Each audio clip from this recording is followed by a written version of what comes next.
Hi and welcome to my REDRAW video. I guess if you clicked on this video you already know what REDRAW is, so let's jump right into the drawings. The picture on the left is now 6 years old and the picture on the right is 3 years old. I want to get a quick view of the main differences between these two. I don't like the REDRAW I did 3 years ago, mainly because for some reason I decided to change this wandering emotion to simple sad/worried face that I used maybe too much back in the days. I also don't like the new pose. The hands got into her stomach for some reason. She has more childish or just shorter proportions, and the hairstyle went completely wrong. I guess I was just feeling too tight inside my comfort zone. There are also some advantages, of course. The colors got much softer, the texture got better. The hands now reminds hands, at least. I like the new lineless look, the glowing around the skin areas, and I also adore the slings. They just add some sense to her clothing, so that's what we're going to keep in mind, but the basic concept is still going to be an original drawing. Today I want to use my one layer style, as long as the 17-year version turned out completely lineless, so I think it will be a good combination of two previous art styles. I start with a sketch, obviously. I just plan the main proportions and the whole silhouette. I don't bother keep the hands, the hair or the drapery very raw, because I know I'll bring them to mind on the cleaning stage. Right after the sketch, I start to put basic colors on the layer underneath the first one. Actually, I'm quite surprised with how great I picked the color 6 years ago. I'm not a fan of that vivid neon green background circle, but the concept of the purple, green and brown color palette sounds nice to me. On the latest picture, I decided to make the pants light blue. Now I don't think that was a good idea. The picture just doesn't look that simple anymore. So with the main colors, you can see I also choose the main light and shadow tints for every of mains. Plus, I choose this orange blush tint for cheeks and shoulders. When it's done, I finally start to work on each area more closely. I merge the color in the sketch layers and then start adding details and extra tints, which I take by pipette from the mixed colors I already have on the picture. I usually start with the face, but now I want to do her hair first. Keeping in mind the structure of the hair, I don't draw every single string but try to imitate the hair mess. I keep the hairstyle as close to the original as possible.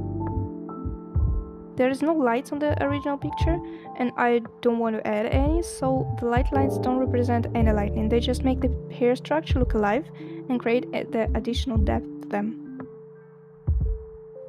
I make the deepest hair layer purple to complement the sweater. That will also create some sort of connection between parts of illustration. Plus, unusual shadow color will always make your picture look more interesting and outstanding.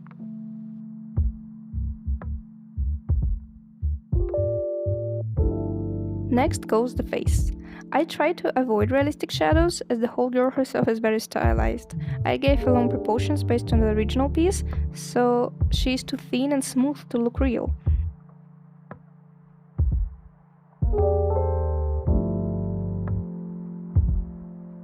I usually draw the single line nose, but this time I decided to draw the nose from the latest picture. I keep the shadows very simple. I also use the color I already have on her skin. In that case, I took the deep blue from her neck.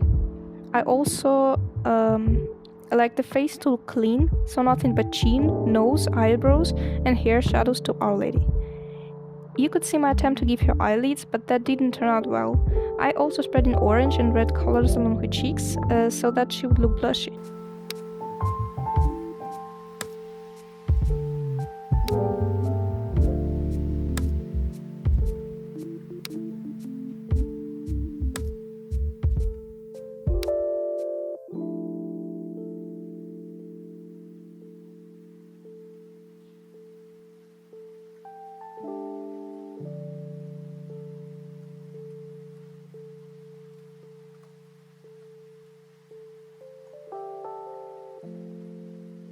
I have to heavily fix the shoulder silhouette. I add the slings as planned and I lower the neckline so that I can draw the pretty area between boobs and her collarbone.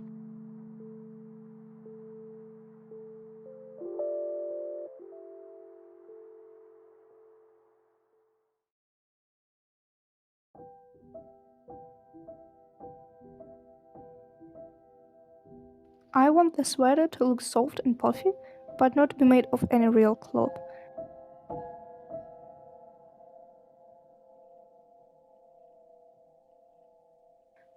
I picked light yellow color and mixed it with purple to make the light tint. To make the drapery, I follow the biggest point of weight and simply highlight them.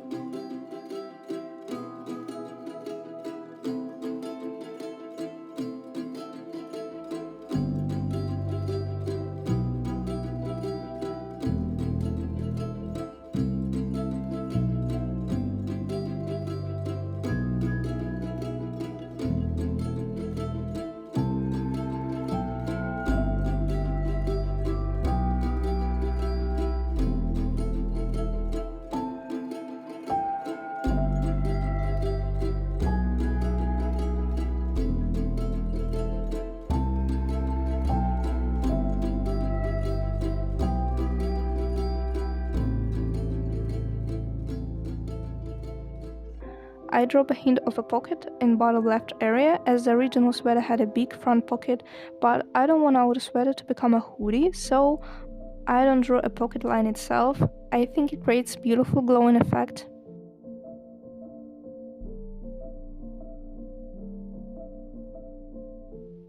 I did struggle with the hands a lot until I got up and simply took my personal hands on photo. This is a very helpful method to learn hands' natural positions.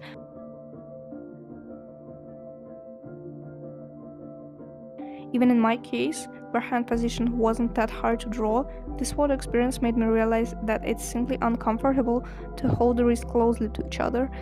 It's of course possible and easy, but I want our girl to look as natural as possible. I want her to be completely consumed with her emotions. She doesn't look at her pose at the moment. For more complicated emotion, it will be hard to pose by yourself, so I suggest using a reference.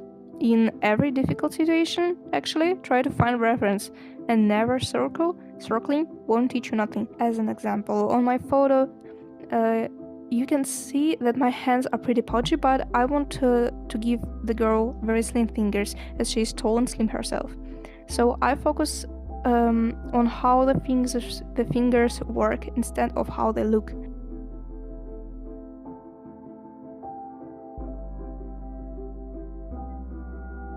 I distinguish every finger phalanx with different color. That has nothing to do with the real fingers, but the wrist area I color completely from my photo. It is this side shadow that makes the arm look so thin. Fun to realize I use my own thick reference for it.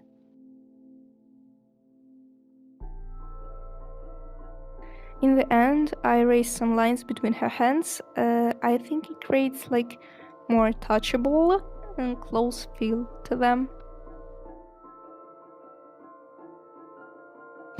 I quickly finished the pants, add the background and the pictures down. I really like how it turned out. I think earthy green suits her much better, and I absolutely love the new chest area. The hair turned out so shiny because of the purple shadows and the bright blue lights. It makes a completely different impression in comparison with first pictures.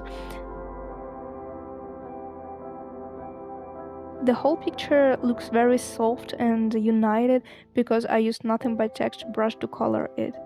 Overall, I really like repainting, and I'm very happy I had so much pleasure every second of 2 hours of this work.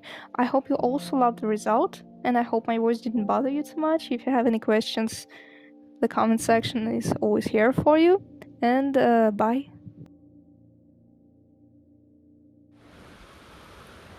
While I was recording, the really nice rain started. I just want you to listen to it with me.